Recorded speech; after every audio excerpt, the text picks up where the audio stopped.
안녕하세요. 하이에드 교육연구소 정경수입니다. 이제 12년 특례 의대 1차 합격자 발표들이 지금 되게 많이 나오고 있고요. 다음 달이면 저희 이제 대대적인 2021학년도 국내 수시 전형 지원이 시작이 되는데, 지금 해외고 졸업을 하신 분들이나 아니면 이제 우리나라하고 일정이 거의 비슷해서 내년 1월, 2월, 3월에 졸업하는 뭐 호주나 일본에서 지금 12학년에 재학 중인 학생들은 다음 달 9월에 있는 국내 수시 전형에 해외고 졸업자 자격으로 수시 전형을 지원을 하실 수가 있게 되는데요. 그 부분에 대해서 각 대학마다 전형 이름들이 다르게 되어 있어서 어떤 부분에 내가 지원할 수 있을지 잘 모르겠다라는 문의 메일이 많으셔서 그 부분을 간략히 정리해 드리려고 지금 엑셀 파일로 자료를 좀 정리를 해봤습니다. 그래서 오늘 제가 말씀드리려고 하는 내용은 해외고 졸업자가 국내 대학 수시 전형을 지원하는 데 있어서 제일 중요한 건 수능 최저라고 하는 수능 시험 최저 조건이 없는 전형을 지원을 하셔야 됩니다. 그런데 이 수능 최저가 없는 국내 대학의 수시 전형의 전형 각각 대학마다의 이름이 다 다르기 때문에 혼동이 있으셔갖고 어디를 지원하셔야 될지 잘 모르신다라는 메일이 많았습니다. 그래서 제가 오늘 정리해온 내용은 각 대학에서 각 수시 전형 중에 해외고 졸업자가 지원할 수 있는 수능 최저가 없는 전형들의 정확한 이름을 알려드리겠습니다. 제가 자료로도 간단하게 소개를 좀 드리기는 하겠지만, 첫 번째 서울대학교.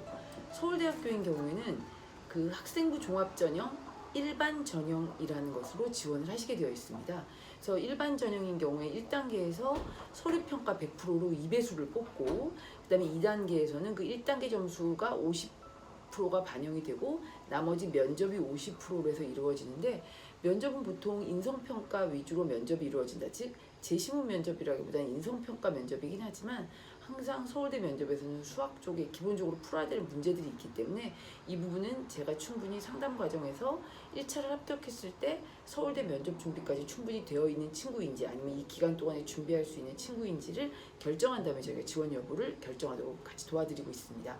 서울대 같은 경우에 추천서는 또한 필수고요. 수능 최저 조건은 없는 일반 전형으로 지원하시면 되며, 검정고시 합격자뿐만 아니라 해외고 수시 졸업자도 지원하실 수 있는 전형입니다.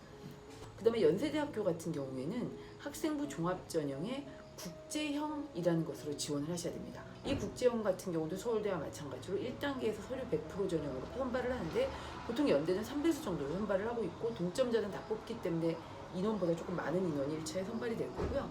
그다음에 2단계에서는 1단계 서류 전형 점수가 60점 만점으로 반영이 되고, 그리고 나머지 면접이 40%가 해당이 되는, 그렇게 진행이 되고요. 추천서 같은 경우에 여기서는 전형 요소로 반영이 되긴 하지만 필수는 아닙니다. 그래서 없다고 해서 안 되는 건 아니지만 추천서를 제출할 수 있다면 준비를 하라고 지금 학생들한테 얘기를 해주고 있고요. 수능 최저는 당연히 없고 검정고시 출신 그리고 해외고 졸업자가 모두 다 학종 국제형으로 지원하실 수가 있습니다. 다음에 고려대학교. 고려대학교는 특기자 전형과 계열 적합형이라고 하는 학생부 종합전형이라는 걸로 해외고 수시 전형 지원이 가능합니다. 특기자 전형에서는 1단계에서 서류평가 100%로 5배수 내외 정도를 뽑고 있고, 2단계에서는 1단계 성적의 50%가 반영되고 면접이 50%가 반영되고 그렇게 해서 선발이 되고 있고요. 그 다음에 학생부 종합전형의 계열 적합형에서도 역시 1단계는 서류전형, 2단계는 1단계 성적의 60%가 반영되고 면접이 40%가 반영되고 그렇게 해서 선발이 되고 있습니다.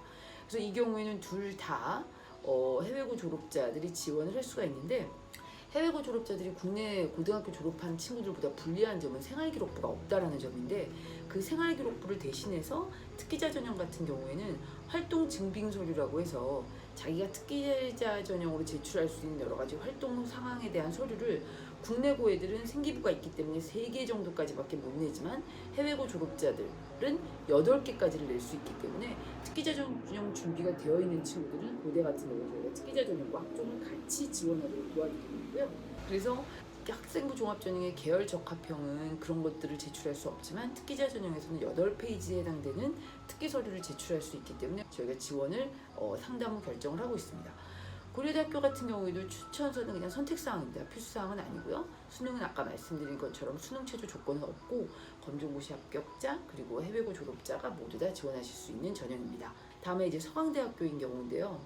서강대학교는 종합형이라는 것과 작업형이라는 것 두 가지로 지금 지원을 하실 수가 있고, 여기는 대신 서류 100%입니다.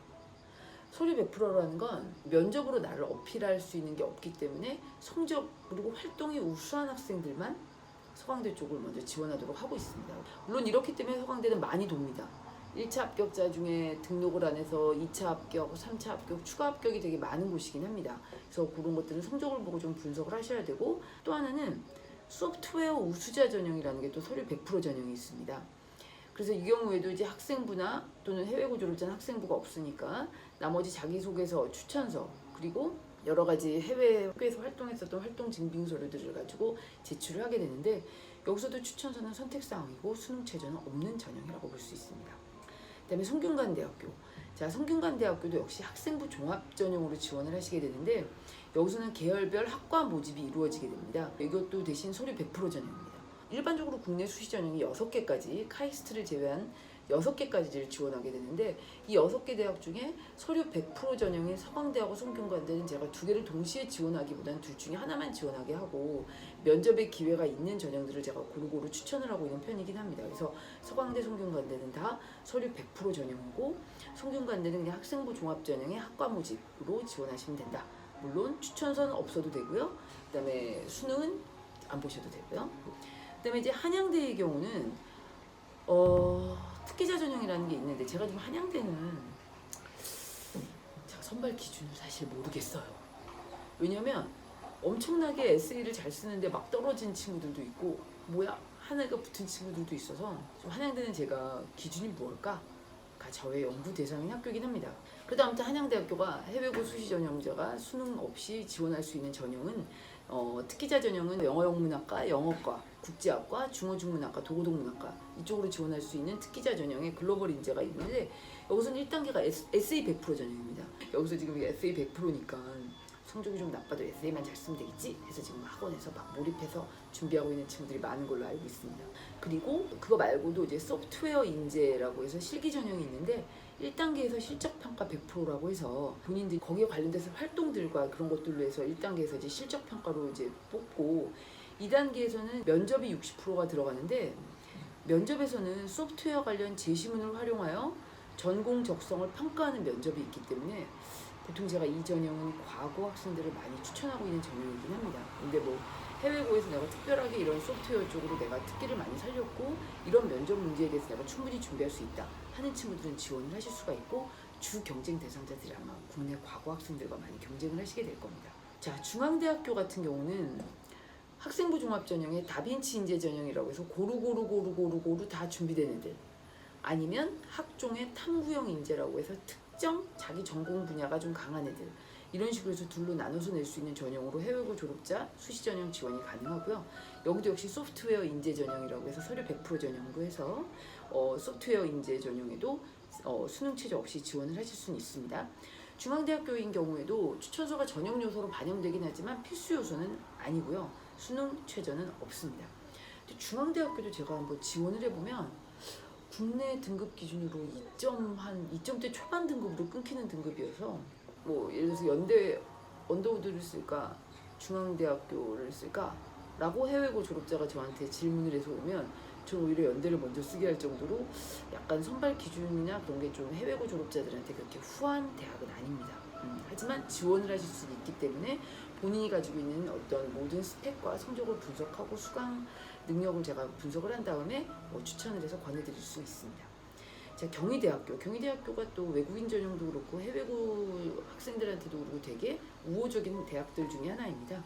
자, 경희대학교에서는 이제 실기 우수자 또는 뭐 국제학과에서 특기자 전형으로 지원을 하실 수가 있고, 경희대학교의 학생부 종합 전형을 네오 르네상스 전형이라고 하는데요. 그쪽 전형으로 해서 서류와 면접으로 진행이 되는데, 여기도 서류가 1단계에서 100%가 3배수 정도가 발표가 나고, 2단계에서는 1단계 성적이 70%, 즉 면접으로 뒤집을 수 있는 건 사실 30%밖에 되진 않지만 그 회전, 추가 합격이 되게 많은 대학이기 때문에 해외고 졸업자들한테 제가 경희대는 꼭 지원하도록 추천해주고 있는 대학 중에 하나입니다. 추천서 선택사항이고요. 그 다음에 수능 최저는 당연히 없고요.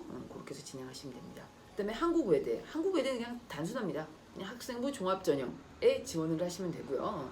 그 다음에 건국대학교인 경우에는 학생부 종합전형에 KU 자기추천 전형이라는 걸로 지원을 하실 수가 있습니다. 동국대학교에도 학생부 종합전형 두 드림 전형으로 수능 최저 없이 지원이 가능하시지만 이번에 신설되는 것 중에 또 하나가 더 있습니다. 소프트웨어 두 드림. 소프트웨어 두 드림으로도 학종으로 진행을 할 수가 있고요.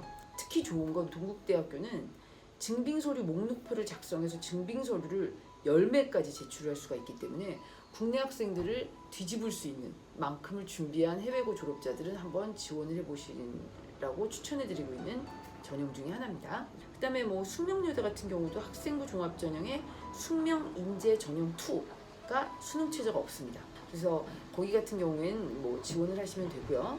그 다음에 국민대학교는 어학특기자라고 해서 아예 1단계가 내신 아무것도 안 들어가고 어학 성적 100% 전형이 있습니다. 그래서 제가 토익, 토플 준비시켜가지고 진행을 하고 있고요.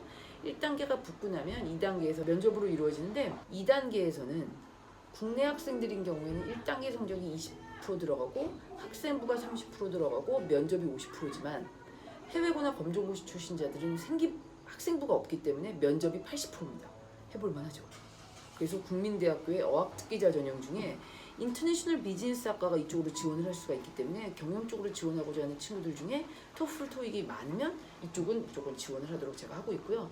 물론 학생부 종합전형이 국민 프론티어 전형으로도 지원을 하실 수는 있지만 기본적으로 해외에서 졸업하고 들어오면서 내가 어학 증빙 어떤 점수가 있어 한다면 아까 말씀드린 특기자 전형으로 IB라고 하는 인터내셔널 비즈니스를 지원해 보시는 것도 좋은 방법 중에 하나입니다.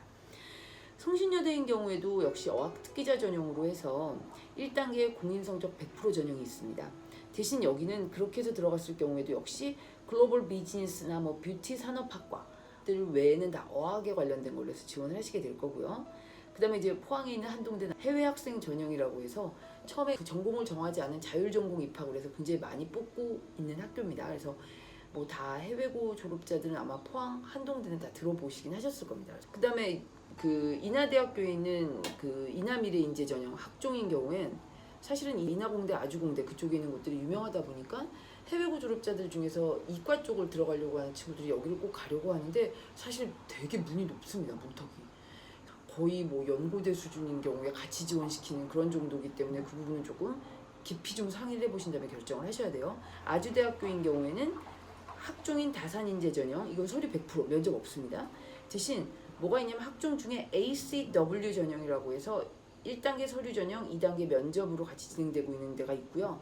여기도 역시 학종 중에 소프트웨어 융합 인재 전형에도 수능 최저 없이 해외고가 지원을 하실 수는 있지만 말씀드린 것처럼 아주공대와 인하공대는 좀 해외고 졸업자들이 이과 쪽으로 지원하기엔 굉장히 높은 스펙을 가지고 있어야 된다라고 알고 계시면 좋을 것 같습니다. 자, 이런 식으로 해서 뭐 제가 쭉 자료로 해서 엑셀 파일로 자료를 다 올려드릴 건데요. 만약에 저도 해외에서 막 공부를 완전히 절반 이하로 완전히 그려버린 친구가 아니라고 한다면 미래 캠퍼스라고 하는 연대 원주 캠퍼스와 고려대학교 세종 캠퍼스는 적극 추천하고 있습니다. 왜냐면 되게 포용력도 좋고 수전공이나 뭐 부전공이나 지원을 해서 본캠과 같이 공부하기에도 저는 나쁘지 않을 것 같아서 그 추천을 많이 하고 있고 오히려 세종대나 상명대보다도 해외고등학교 학생들에 대한 포용력이 더 좋은 대학이라고 볼 수 있습니다.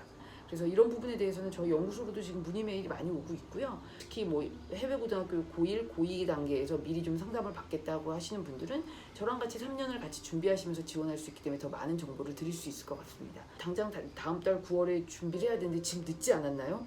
뭐 빠른 시기는 아니지만 지금 빨리 준비하시면 늦은 건 아닙니다. 그러니까 도움이 필요하신 분들은 연구소 그 이메일로 먼저 연락을 주시고 제가 특히 요즘 면접 준비로 바쁘기 때문에 직접 전화 연락이나 직접 카톡으로 왔을 때 바로바로 응대를 해드리지는 않고 있습니다. 그러니까 이메일 먼저 보내주시면 뭐 제가 밤이고 낮이고 이메일을 제일 먼저 확인하기 때문에 그 이후에 상담 절차나 제가 도와드릴 수 있는 부분에 대해서 자세하게 안내드리도록 하겠습니다. 언제든지 제가 가지고 있는 정보들을 알차게 엮어서 여러분들한테 보여드리도록 하겠습니다. 감사합니다.